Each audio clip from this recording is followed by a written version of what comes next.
Morning, everyone. Yesterday, House Democrats launched a discharge petition to force an up or down vote to make sure that we are paying TSA agents, paying the Coast Guard, supporting FEMA, and supporting the cybersecurity professionals who are working hard to keep us safe. There is no reason why the parts of the Department of Homeland Security that have been shut down by Republicans several weeks ago remain shuttered, or that individuals like TSA agents have been forced for more than a month to work without pay.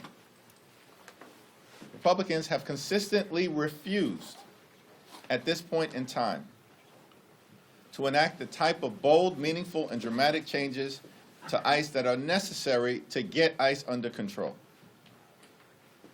Our position remains the same. Taxpayer dollars should be used to make life more affordable for the American people in the midst of an affordability crisis where life has become more expensive for everyday Americans because of failed Republican policies. And yet Republicans have decided that they would rather spend billions of dollars to unleash masked and untrained ICE agents to brutalize American communities and violently target law-abiding immigrant families, and at the same time are now spending billions of dollars on a reckless war of choice to drop bombs in the Middle East. But these same extremists in Congress and within the administration, starting with the president, can't find a dime to make life more affordable for the American people, or to extend the Affordable Care Act tax credits so that 20 million Americans of every political persuasion can afford to go see a doctor when they need one. Priorities of the Trump administration and Republicans are all screwed up. They're focused on unleashing ICE brutality, enacting massive tax breaks for their billionaire donors, and spending billions of dollars to drop bombs in the Middle East. But they don't give a damn about making life better for the American people. Democrats are going to continue to focus our efforts on driving down the high cost of living, fixing our broken health care system, making sure that immigration enforcement in this country is fair, just, and humane, and that we actually are focused on lifting up the quality of life of working class Americans, middle class Americans, and everyday Americans. Not the wealthy, the well-off, and the well-connected, which is what has been the obsession of the Republican Party. Questions? Mr. Leader. You just described the war in Iran as reckless. Other Democrats have called it illegal, unilateral. Do you think what the president is doing in Iran rises to the level of an impeachable offense? And do you think it is worthwhile overall to try to impeach the president again? What we're focused on right now is stopping this reckless war of choice, and we will bring another war powers resolution to do just that in short order. And I expect strong Democratic support for that war powers resolution, including amongst some who previously may have voted against it earlier in this war.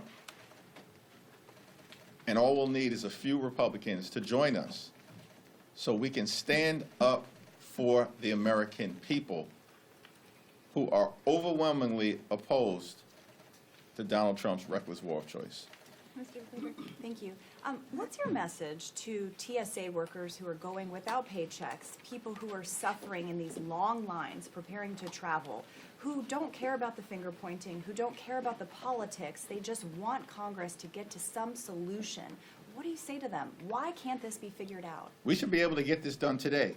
All Speaker Johnson needs to do is bring the legislation to the floor that will pay TSA agents and reopen the parts of the Department of Homeland Security that have nothing to do with ICE and have nothing to do with Trump's extreme and violent mass deportation machine.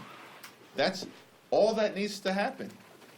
And yet, House Republicans and Senate Republicans have consistently rejected paying TSA agents.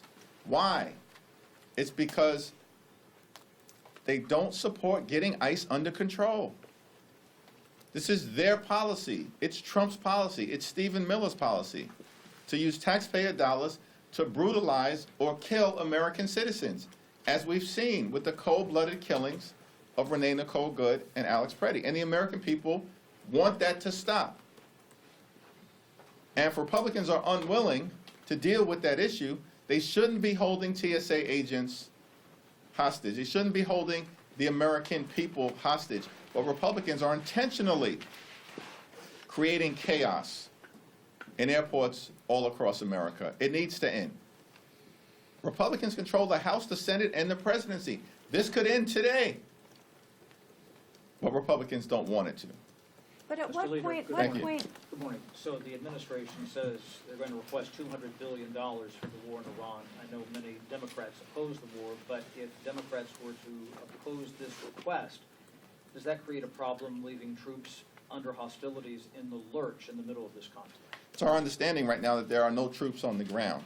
And in fact, the American people would reject Donald Trump and Pete Hegseth and Republicans putting our troops on the ground in harm's way in the Middle East. In fact, what Donald Trump promised as candidate Trump is that he was not going to get America into a reckless war of choice in the Middle East.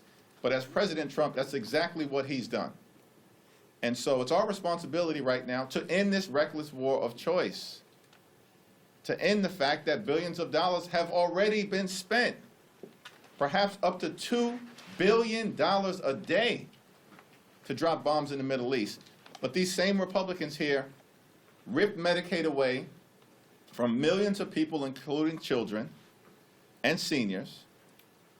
They've stolen food from the mouths of hungry veterans by enacting a $186 billion cut to SNAP, and then at the same period of time, gave a $75 billion slush fund to ICE. That's their priority. They gave massive tax breaks to their billionaire donors. That's the Republican priority. And now they're dropping bombs in the Middle East in a reckless war of choice, spending billions of dollars. Here's what we should be doing. We should repeal the Medicaid cuts. We should extend the Affordable Care Act tax credits. We should refund the money that Donald Trump stole from the American people through his unconstitutional and unlawful tariffs as declared by the Supreme Court. That's what we should be doing if we're talking about the expenditure of billions of dollars of money. What if the Make GOP life better for everyday Americans. What if the GOP asks for offsets? We're not even in a position to have this conversation right now because the GOP, Republicans, are way off base as it relates to their priorities. And as I just mentioned, let's focus on bringing down housing costs, bringing down health care costs, bringing down grocery bills, bringing down child care costs, bringing down the price of gasoline, which is through the roof right now, almost $1 above where it had been the day before the war. Why? Because of Trump's reckless economic policies and the fact that House Republicans continue to bury their heads in the sand with their cult-like behavior, acting like nothing more than reckless rubber stamps for Donald Trump's extreme policy. Let's start there before we have a conversation potentially about $200 billion more for this administration that has shown zero interest in spending a dime to actually improve the quality of life of the American people. And so I think it's clear where we are right now, as you've indicated, as it relates to this reckless war of choice and where the priorities should be. For Democrats, we believe the priorities should be let's spend taxpayer dollars to actually make life more affordable for the American people because it's become far too expensive as a result of Donald Trump and his failed Republican policies. Thank you. I just want to go back to the War Powers resolution that you said Democrats will bring up in short order. Will that be identical to the last Iran War Powers resolution? And could you just give us any details about that process there? Well, I'm not going to get out ahead of the sponsors of that War Powers resolution, but it will be different in nature to some degree because we're now approximately 3 weeks into the war, and we've got a lot more information that can be presented to the American people as it relates to the concerns that they, of course, have had from the very beginning about Donald Trump's reckless war of choice, where there's no plan, no strategy, no objective. They clearly didn't anticipate what was going to happen in the Straits of Hormuz. Republicans clearly did not anticipate the fact that more than a dozen countries would be drawn into this conflict in the Middle East. Regime change hasn't taken place, which was one of the stated goals. And now the administration apparently is threatening to send ground troops in to Iran, which we know will be a disaster. We always are going to support our brave and heroic men and women in uniform.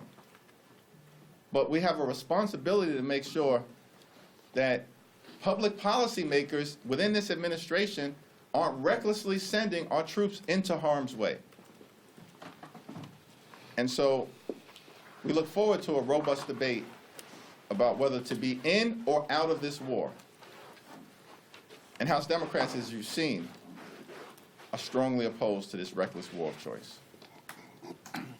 Thank you, Mr. Leader. You mentioned that Congress and the Trump administration should be focused on making life better for the American people. You mentioned the high cost of housing as a priority that lawmakers should be focused on. Last week, the Senate passed what they call a comprehensive bill that would remove red tape and increase the supply of housing, thus lowering costs in their argument. There are some House Republicans who are opposed to that bill, who are saying that they would like to go to conference with the Senate. That would prolong the process of lowering the cost of housing. Where do you stand on how Congress should be addressing the high cost of housing? Do you think that Congress should, the House should pass the Senate bill? How do you reconcile where we are with housing, and what's your message to the American people who are saying we need relief when it comes to rent, when it comes to mortgage, and there's a bill that's ready to be passed that's just languishing in the House? Well, there's a lot that needs to be done in the area of housing. We're going to need to build millions of additional units over the next few years that the American people could afford. Millions of additional homes and houses and apartments. Now, the bipartisan bill that left the House is different than the bipartisan bill that just passed the Senate, and I believe that the two need to be reconciled. And the conference committee approach is the established vehicle for that to happen. I haven't had any conversations with Mike Johnson about what his intentions are, but clearly there were provisions that were bipartisan in nature, championed by House Democrats in the bill that left our chamber, that didn't make it into the final version of the bill that left the Senate.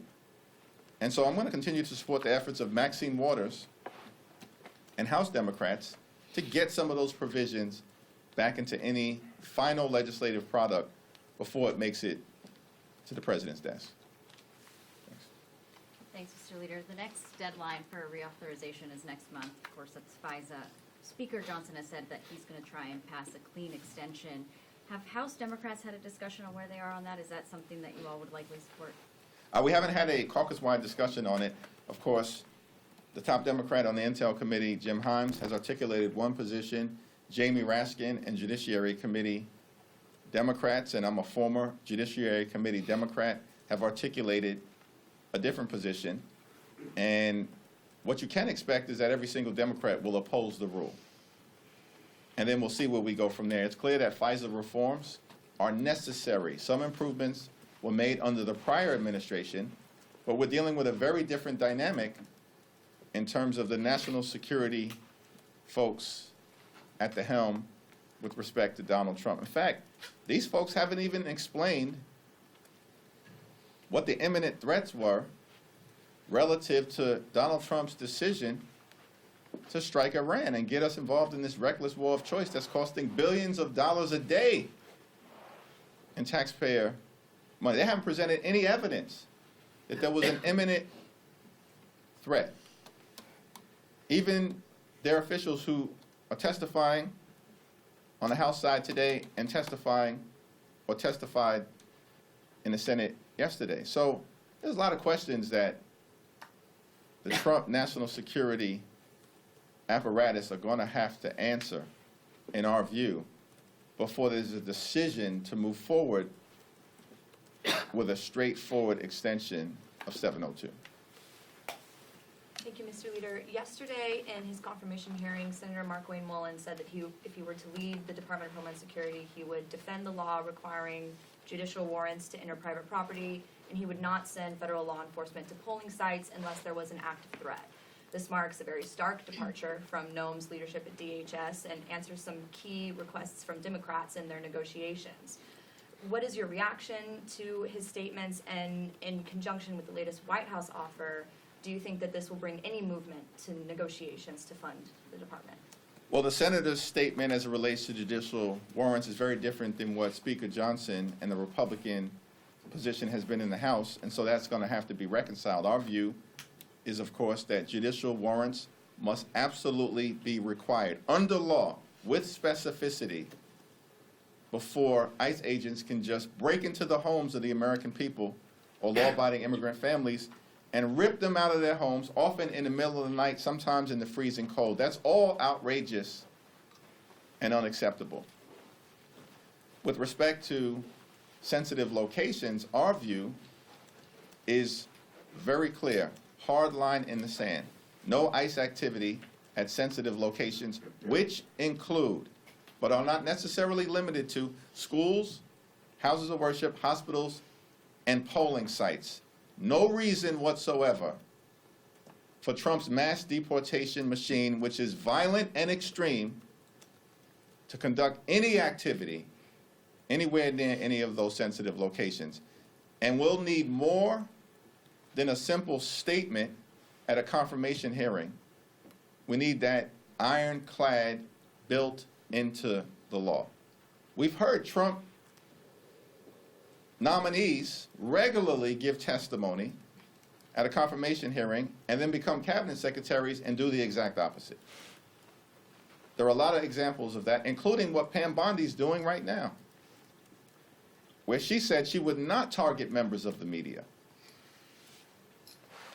She would not weaponize the Department of Justice. She would not go after perceived political opponents. And she's now done the exact opposite. A growing number of your members are introducing legislation to regulate prediction markets, saying that they're basically unregulated gambling markets. I know that you have a lot of priorities on your plate, but I'm wondering how much urgency you think this issue demands right now. Well, first question, what did the prediction markets say about Democrats taking back the House in November? It's actually pretty So good. I don't know if that skews you at all. Well, I'm interested in that and what they have to say about St. John's making it to the Final Four. That said, I do think it's reasonable for us to take a look at what can be done in this space and to try to find a bipartisan path forward, working with all of the stakeholders in this area. What's stopping Johnson from bringing the TSA legislation to a vote? Well, the reason why Johnson is not bringing the TSA legislation to a vote is that Republicans have clearly made the decision to hold TSA agents hostage, to create an inconvenience for millions of Americans all across the country, and to jam chaos at airports down the throats of the American people. That's the only justification right now for the fact that TSA agents aren't being paid, that FEMA and the Coast Guard and our cybersecurity professionals have effectively been shut down in terms of their ability to conduct their normal day-to-day operation. Republicans have made that affirmative decision. These are extreme people. These are extreme people. They're not serious people. These are extreme people. We saw that the other day with James Comer, once again behaving like a malignant buffoon, attacking Summer Lee. By the way, Summer Lee, who's brilliant, she's hardworking, she's caring, she's compassionate, and she was right that Pam Bondi should absolutely be compelled to testify under oath. That was a charade that took place yesterday. And James Comer should publicly apologize and then take a seat for the rest of this Congress and keep his mouth quiet. Thank you, everyone. Support journalism you trust. Support PBS News. Donate now, or even better, start a monthly contribution today.